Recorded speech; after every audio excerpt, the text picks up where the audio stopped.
So, thank you very much for inviting me tonight, for inviting us tonight.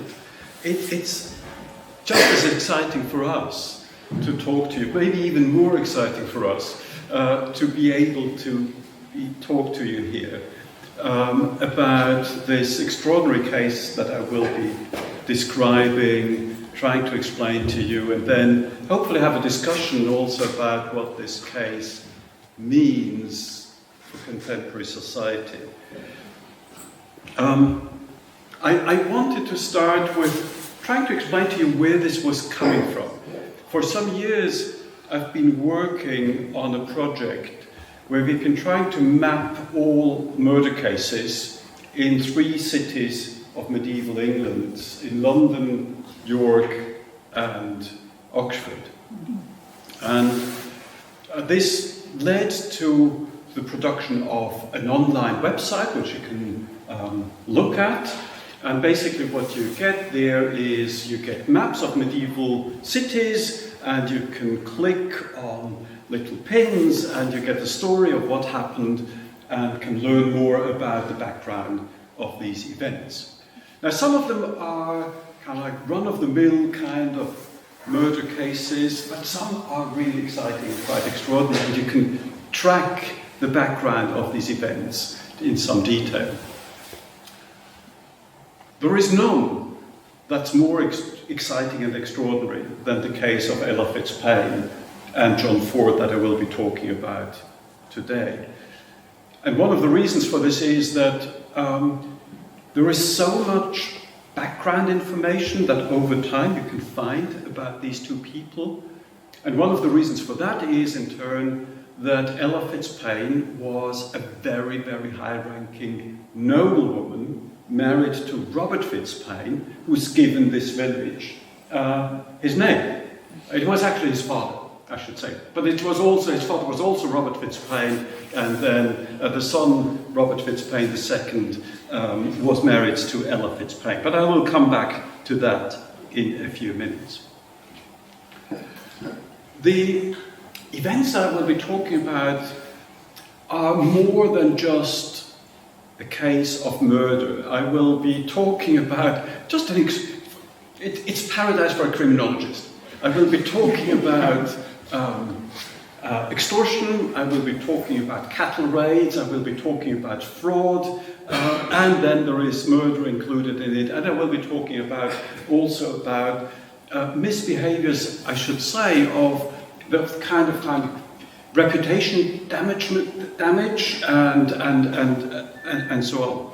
The entire story develops, and that's another impressive thing. It starts, as Rachel was just saying, it starts here in Okeford, actually in this church in some ways, but then it affects the whole of the south of England. As you can see on this map, Stogursey, the castle where the Fitzpaine family is coming from, will play a role. The Diocese of Bath and Wells, the Diocese of Winchester, the Diocese of Salisbury will all be involved. Salisbury Cathedral will be playing a particular role. The Archbishop of Canterbury, who is here with us tonight, thank you very much, will play an important role. And then London will play a role in 2 important ways as the location where John Forde was killed. But I will tell you that he was not just killed there, but he was also in prison in London. I want to start with the murder. This is where I started thinking about this case. This is where my questions started about what has been happening. So this document that you can see here to the left is a so-called coroner's record. And just briefly before we go into the substance of what was actually said in there, what happened in the late Middle Ages was that if a dead body was found on the street, the coroner was expected, well, first of all citizens have the duty to immediately report such an event to the coroner and the sheriffs. The coroner would then go to the place where the event happened, and the coroner would call together a jury, an investigative jury. The investigative jury would be standing round the dead body and would then have the duty to call witnesses, if there were witnesses. And their duty was, in the end, to tell a story of what had happened, who had committed what the wounds were, who was suspected of the act, and what the suspected motive was. This report would have been written up by the clerk, and what you can see to the left-hand side is what the clerk wrote up about the deliberations of the murder of John Forde. One reason why I very quickly suspected that this was an extraordinary event was that usually you would have something like 12 to 16 jurors sitting together. In that particular case, it was 33. So imagine 33 men standing around this dead body and deliberating about what had happened. Ella Fitzpayne, a noblewoman, has a priest brazenly assassinated after a long-standing dispute. On the Saturday after the feast of Saints Philip and James, on the 4th of May 1336, the coroner and sheriffs were told that John Forde, a chaplain, had been found dead in the street opposite the church of St. Michael le Quern in the ward of Farringdon within. They made their way there and summoned a jury of good men to find out how it happened. The jurors found that there had been a long-standing dispute between Ella, the wife of Sir Robert Fitzpaine, and John Forde. Ella hence persuaded Hugh Lovell, her brother, Hugh Colne and John Strong, latterly her servants, Hascoff Neville, a chaplain, and John Tyndale, to kill him. Accordingly, on the preceding Friday after Vespers, they waylaid John Forde as he walked up Cheapside, opposite the junction with Bread Street, and Hascoff distracted his attention with pleasant conversation.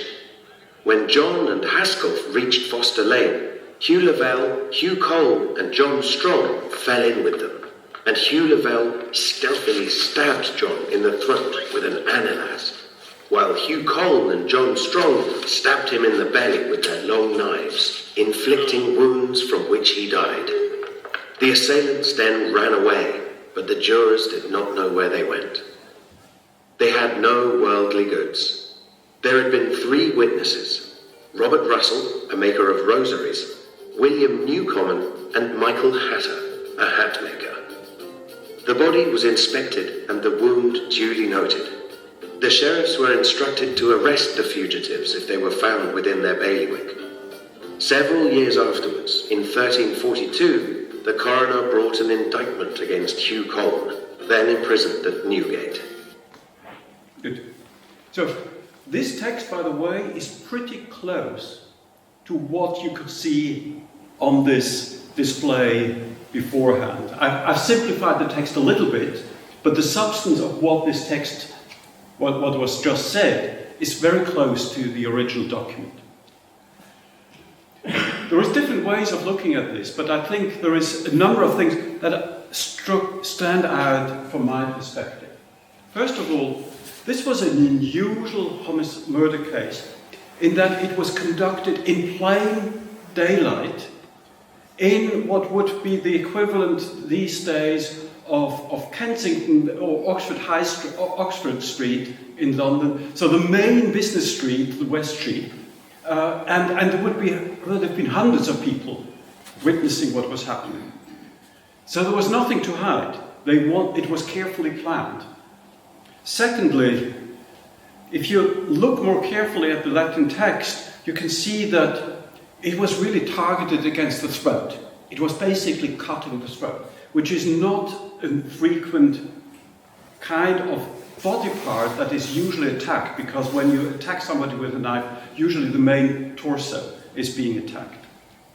It was instigated, as you could see here, by Ella Fitzpayne, a noblewoman, and I already mentioned that she was the wife of Robert Fitzpaine, who was a baron, he was a member of Parliament, and he was a close ally of the King Edward III and Edward I. Well, Edward I was, I should say Edward I was, Robert Fitzpaine I was closely linked to Edward I. It was committed by trusted members of the household, and what the records tells us is that it was linked to an old discord. Now, old discourse in medieval England meant some kind of enmity. Discord is not strong enough to actually make it clear what is happening. Discord means something deep that leads to hatred, to this desire for revenge, was sitting in Ella that led her to want to kill John Forde. So this is the background. Now we need to understand how on earth was this linked to this particular church. And I want to briefly explain to you how this link came about. So in looking for this looking for understanding how the link worked, one of the things that I looked at was the register of Roger Martival, who was the Bishop of Salisbury in 1315 to 1330. The register includes lists of the priests that were appointed to rectories within the diocese. And the way this worked is that the bishop assessed the suitability of candidates, and then the church is formally handed over, so the new rector would come into the church and would officially receive the keys for the church, and that was the symbolic step that started the rectorship. Now, I now want the bishop, so Jim also is the Bishop of Salisbury. I want him to read out what we learn about John Forde in the register. I only have one hat, so I'm saving that for the Archbishop of Canterbury. 28th of April, 1325. John de Forde, a cleric, was presented to the bishop by Robert Fitzpayne, Lord of Okeford, Fitzpaine, to be appointed rector of the church of Okeford, Fitzpaine. The bishop ordered the Archdeacon of Dorset to investigate whether the appointment was valid and the candidate suitable. After the inquiry came back entirely in the presentee's favour, the bishop admitted the candidate, a junior cleric, an acolyte, to the benefice, which had become vacant following the death of the last rector around the 22nd of February, the feast of St. Peter in Cathedra, and instituted him as rector. He received letters of institution and induction. Thank you very much, Bishop. I'll be back. So what we just heard is that John Forde walked through this entrance sometime in May 1325 as the new and the fourth rector of this church. Just to explain briefly how this worked in the Middle Ages, so the owners of the manors, together with being owners of the land, had the right to nominate the rectors of the parish churches that were on their land.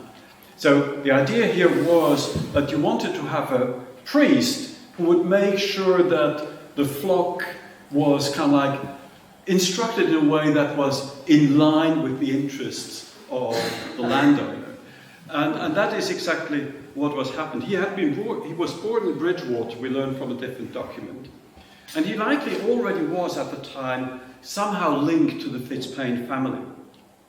As a rector, he would have earned quite a significant income. I don't know whether in absolute terms, but probably in relative terms, it was far higher than it would be today. So he would be standing out as somebody who would be far and above, the peasants, the farmers in the village. In the case of John Forde, we learn from yet a different document that he was, and that was quite not always the case, but quite typical, that in addition to being the rector and responsible for the spiritual affairs, he was also administrator of Fitzpaine estate. So he combined two different roles, And we will see later how this caused some difficulties. So far everything is nice and easy. So we have the rector who comes in here, he's been nominated by the Fitzpayne family, and the question then arises, we've already heard that he gets killed some 12 years late after he's been installed. So what happened in between? And why did Ella Fitzpaine have to assassinate a trusted parish priest and administrator? And that leads us to another document. And I found this document by coincidence, reading a PhD dissertation by a PhD student in York. I thought, oh, I know that name. Here is something about John Forde and Ella Fitzpaine. And it had this strange link to the Archbishop of Canterbury. And I thought, oh, I need to understand what this is all about. And so I came across these 2 letters written by the Archbishop of Canterbury about Ella Fitzpaine. And before I speak any further, I would like to ask the Archbishop to tell us what he wrote in this letter. This is only part, you can see that it's quite a long letter, by the way, on the top right-hand side. This is, in Latin, the penance. It's abbreviated of Ella Fitzpaine. So, Archbishop, can you give us an idea of what the... I was very lucky that this was being used yesterday, but I've got it today.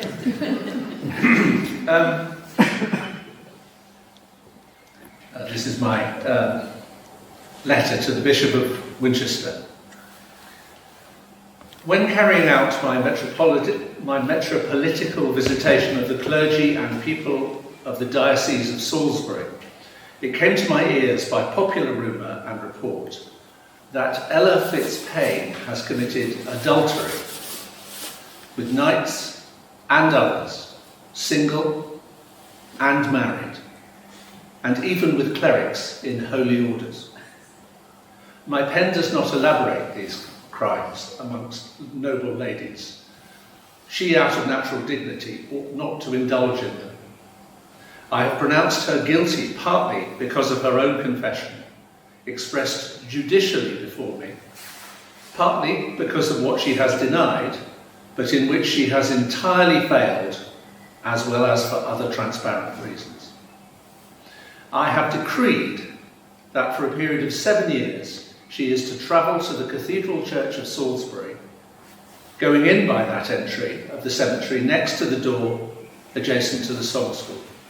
From there, she is to proceed in bare feet from the western entry of the church to the high altar, carrying a lighted candle of 4 pounds of wax, which she is to offer at the altar. I also decree that during the 7 years she is prohibited from using on her head silver or gold with gems, pearls or precious stones, or ornamenting her saddle with precious stones. Because for women to paint themselves so as to appear either more red or more white is adulterous deceit. Moreover, in her chamber she is to have a company of good, upright women and is not to admit John de Forde, rector of Okeford, Fitzpayne, to her familiar circle or to private conversation, but rather, because of too great familiarity and dubious conversation between them, she is to remove him entirely from her company.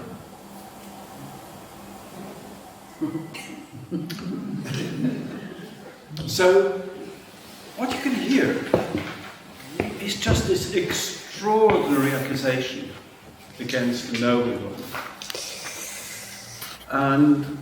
And I just wanted to say here that yesterday and this morning we spent a day in Salisbury, and we actually tried to track her path that the Archbishop had planned for her to come in through the East Gate then walk to the main gate, and barefoot on a day when hundreds of people would have been in church, to walk barefoot with a heavy candle through the entire length of the church to do penance, and to do this 7 years in a row.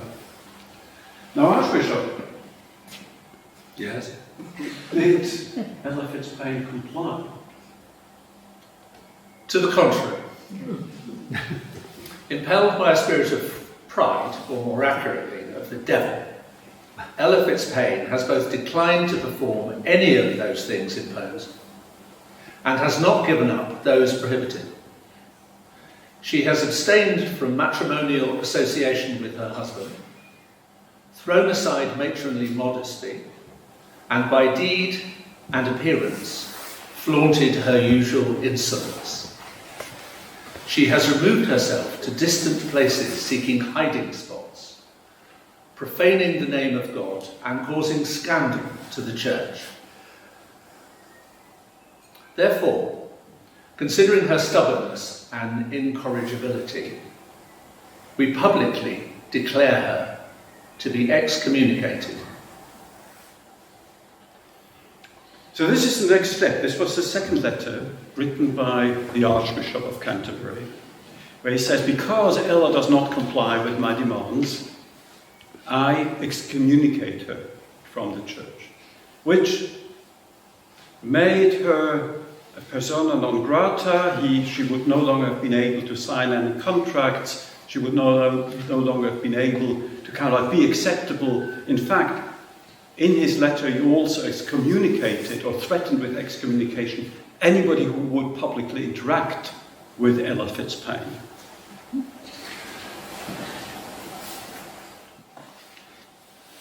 There are a number of questions here. And one of the questions that I think I would like you to ask yourselves is, who told the Archbishop? And here is one suspicion, at least, that might be in the cards, and I don't know whether that's true. Namely, that it was John Forde himself, for whatever reasons. John Forde, I just want to flag this up here as well. John Forde is never formally accused of any misbehaviour. It's only and exclusively Ella Fitzpaine who gets blamed for her wrongful behaviour. Here is, just as a reminder, the list of punishments. And what I try to show you here on the right side is the kind of shaming exercise, shaming elements that were imposed on her. Defamation, degradation, social death, and scapegoating.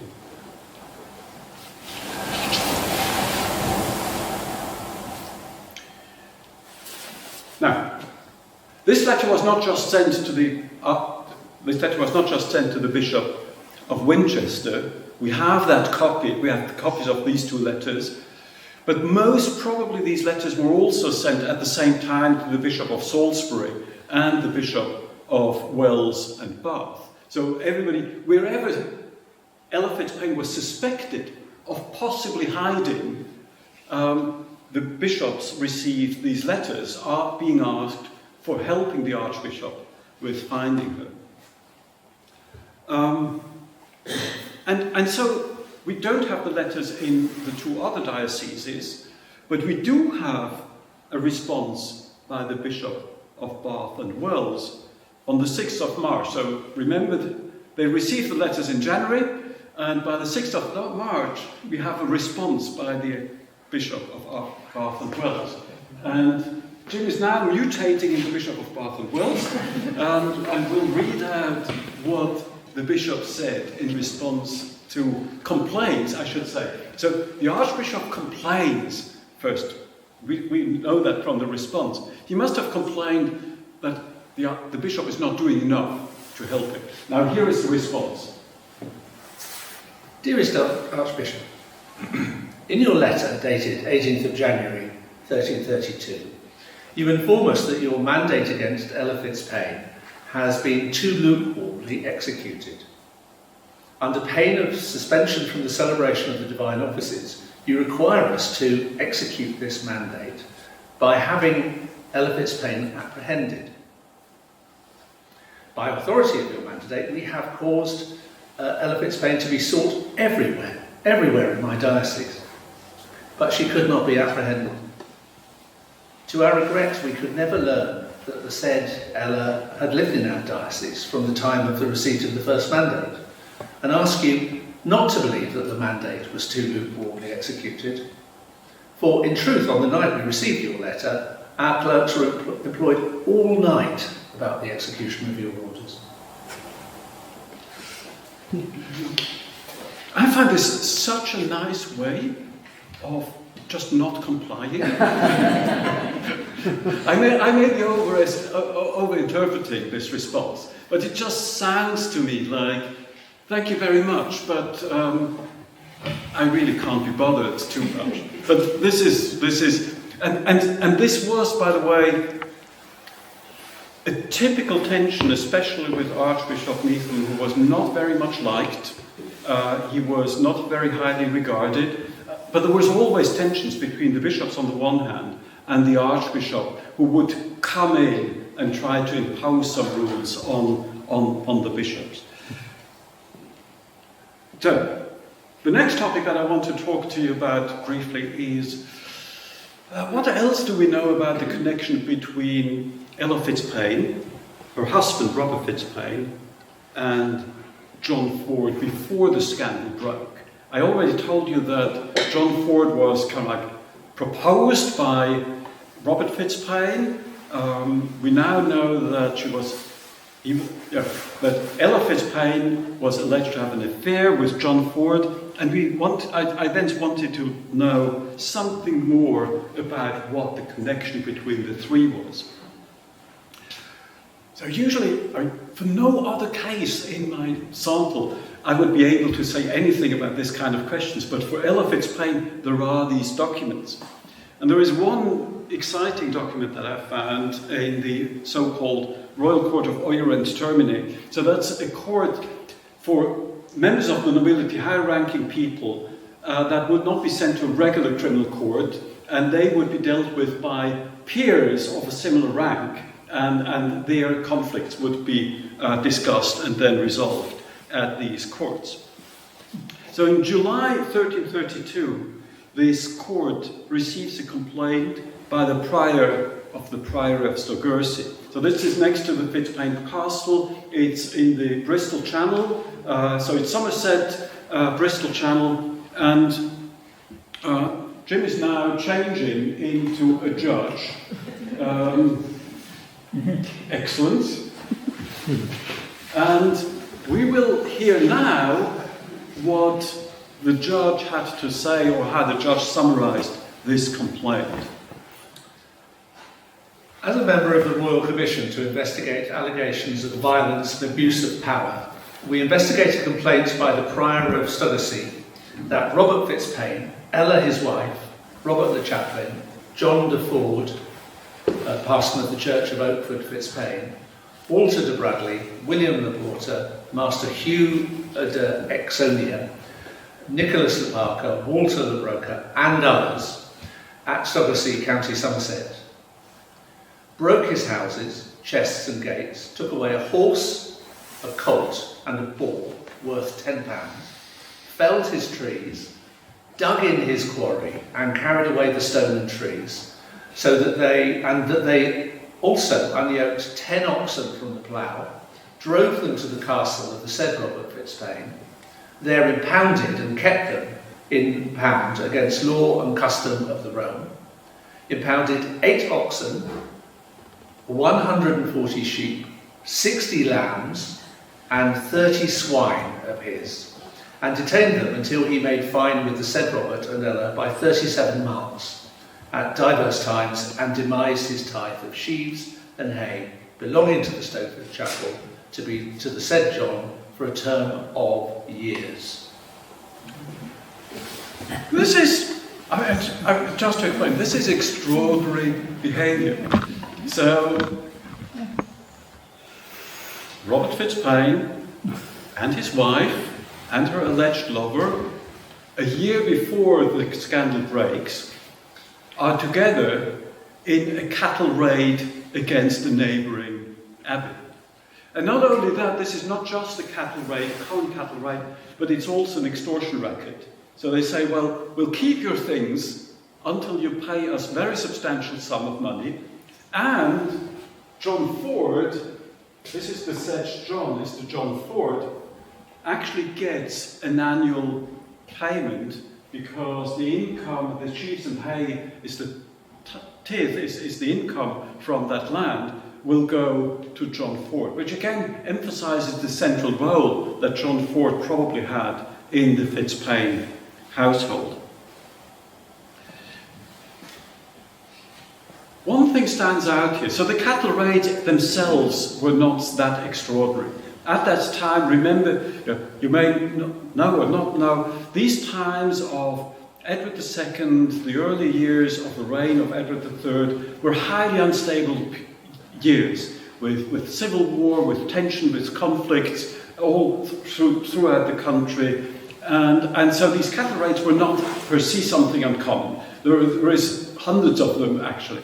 But what was unusual was that a woman is named as member of that party. And in the meantime, about a week ago, I actually found a second case, a few years earlier, when Ella was still in Norfolk, where she was also party of a cattle raid. Now that's quite extraordinary. It's quite unusual. And so I'm currently actually trying to figure out whether I can find any other case where a woman is named in that kind of crime. Women would participate in crimes. Women would be of all kinds of senior roles at the time, signing contracts, that kind of things. But as a participant in a cattle raid, that's quite unusual. And I don't know exactly what this tells us about the character of Ella Fitzpaine. So I come almost to the last part of this overview. The next thing that we want to look at is, what was John Forde doing in London? Because remember, the murder case happens on West Street in London. Why was he there? We can get an idea of this by looking at another document that Jim doesn't have to read, because I will read it out for you. It's another document that comes from also actually from the Euler and Termini decisions, where a year before, in August 1336, we can read that there is a royal pardon to John, son of Simon the Forde of Bridgewater, of his outlawry in the counties of Somerset and Dorset, for the non-appearance before the justices of the bench, to answer touching pleas of Robert Fitzpayne, that he render accounts for the time in which he was his receivers, on certificate by John the Stonor, and so on.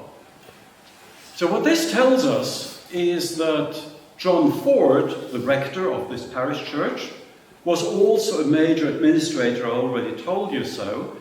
But secondly, that as a major administrator for the Fitzpayne estate, he is accused of not keeping proper accounts, which is basically an accusation of fraudulent management of the finances. There is evidence that this is the case because John Forde, a few months later, in November 1336, he takes out a loan of about £200, which was an extraordinary sum, about £300,000, from another cleric. And my suspicion is that he had to take out this sum because he needed to pay back some of the money to the Fitzpaine family. This is speculation.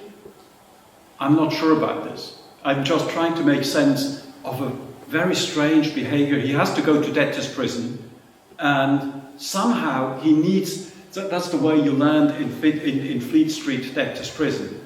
You have debts that you have to pay back. And I assume that that's how he took out the money. So a few months later, he gets killed. Probably just for unrelated business that he had with Ella Fitzpayne, but maybe the challenges that he had with Robert Fitzpaine also played a role. I'm coming to the end. What happened to Ella Fitzpaine and John Ford's killers? Were they prosecuted? Hanged, maybe? Or did they get away? Now, I could find that as well, the answer to that as well. That's usually included, well, it's never included in the coroner's records, because they finish after the information has been collected about the event. But a year later, there is evidence for royal pardons. The evidence for royal pardons a year later is quite astonishing. Well, even today, for courts to process royal pardons within a year, that would be lightning speed. That would be just absolutely fantastic. This was not usual then either. So somebody must have pushed very hard to make that happen very quickly. So who was pardoned? Well, basically everybody. Ella Fitzpaine was never prosecuted. And the reason why she was never prosecuted, I believe, was that the jury members were very cautious in saying that she promoted others, encouraged others to commit the killing. She didn't say she commissioned. So that was kind of like legal grade zone. You can say, well, it would be nice if you wanted to do these things, but it's really your business. That's different legally, certainly at the time, from saying, I pay you, I want you to do X and Y. And the jury members somehow understood that accusing Ella Fitzpaine, the wife of one of the most important men in the country, that would be tricky business for the jurors, and so they left this a little bit open. Hugh Lovell, her brother, was pardoned. Hugh de Colne was pardoned. John the Strong was pardoned. Haskell Neville, that was the guy who engaged in pleasant conversation with his fellow chaplain. He didn't need to be pardoned because he was a priest, and therefore he was protected by the benefit of clergy. So at the time, people who were ordained, who were members of the clergy, were not under common law, and therefore didn't run the risk of being hanged or prosecuted by the civil authority. The only person that I don't know of is what happened to John Tyndale. That raises this problem of, well, if they were, well, which they were apprehended. Was this example of class justice? Was this a justice system? And I think the answer to this, by the way, I personally think the answer to this is yes. It was this a system where Ella Fitzpaine probably very much expected that she would get away with killing this priest in public daylight. Remember, everybody seemed to have known who committed the crime, and that she fully expected something like this would be happening. By the way, just very briefly on this, the request for royal pardons was submitted by another nobleman who was linked to the Fitzpaine family via marriage. And that was again a typical pattern. So you had your connections, and then somebody would submit a request for a royal pardon to the king, and that would then yield this result, and you would get away with it. So just the last 3 slides, a little bit conclusions and some further thoughts. This is primarily just a summary of the rise and fall of John Forde, the rector of Okeford, Fitzpaine. One of the things I think that I tried to make clear here, he was not just another priest. He was in a small parish. He played a key role in the Fitzpaine household. He was an estate manager for Robert Fitzpaine, and possibly he did have an intimate relationship with Ella. He was also probably behaving fraudulently. So I don't know. Of course, for me as a historian, that's just always interesting. We learn a lot, but there is always a huge amount of gaps in between that we don't really understand. We can speculate about it, but John Forde, it would be nice if he could listen to us and hear what we're talking about, and I would love to know who he actually was. But he was eventually killed in this high-profile kill. Another question I think that we should ask ourselves is, why did the Archbishop launch this defamation campaign? Of course, all of us know that defamation campaigns happen these days as well. And I think it's interesting to think about the question, what motivates people? Either at a small scale, it can be at the level of a neighborhood, it can be defamation in the school, where we kind of like somebody tries to pull down the reputation and the standing of a person. There is a number of possibilities. One was that he might have wanted to demonstrate clerical power, religious power over an aristocracy that often caused challenges to the church. Very often, excommunications and kind of like these penance campaigns were directed against monasteries or other clerics. In this case, it was slightly different, and it may still have had the idea of strengthening moral discipline within the church. It is possible that John Forde was the originator of the rumours, and that he shared discreet information with the Archbishop, which the Archbishop then used. Ella, of course, we don't know, may actually have been a woman who behaved in a provocative and non-compliant way. Ella was childless. She was married twice, and she never had a child. In medieval thinking, if a woman didn't have a child, the person to blame was the woman. And being childless was a very difficult role to be in, because it was believed to be associated with moral failings, and it was believed to be some kind of punishment. So it may well be that Ella was vulnerable, and therefore particularly easy to attack. I wanted to mention here as well that the attacks by the Archbishop in 1332 were just at the time when rumours started to surface about sexual misbehaviour of another very famous woman, namely Isabella, the wife of Edward II, who had an affair, probably, well, we don't really know, but that doesn't matter. The rumours started to emerge that she had an affair with Mortimer, a senior senior person, a magnate in England. And so everybody, probably people in this room who were sitting here in 1332, would have been familiar with ideas about sexual misbehaviour. And maybe the Archbishop was kind of like playing with these ideas, and he was maybe possibly also influenced by these ideas. This is the last slide. The more I think about Ella Fitzpaine, I try to understand the combination of these records. I just keep thinking about who was Ella Fitzpaine. And of course, one thing that seems to come through, we have to be very careful here, because we don't really know, but something that seems to come through from the two involvement in the two cattle raids, the allegations of sexual misconduct, her obvious defiance and complete lack of following what the Archbishop was asking her to do, that might be a sign that she was actually quite an extraordinary woman in some ways, independent.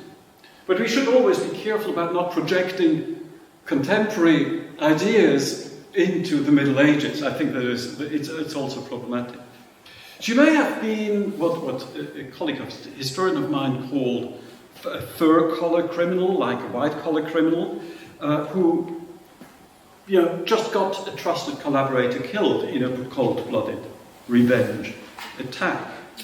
But that she might also have been a woman who suffered from stereotypes and social exclusion linked to her being childless. And as a result of the defamation campaign by Simon Meehan. We don't really know what it is, and maybe it's a combination of these three aspects. But this church here played a central role in these events. It's not even impossible that John Forde and Ella Fitzpaine met somewhere hidden behind these pillars. It's probably unlikely, but it's not impossible. And so it's a great privilege to have been able to share this story with you. And thank you very much for coming here. And I'm happy to take questions if you wanted to ask any questions. Thank you.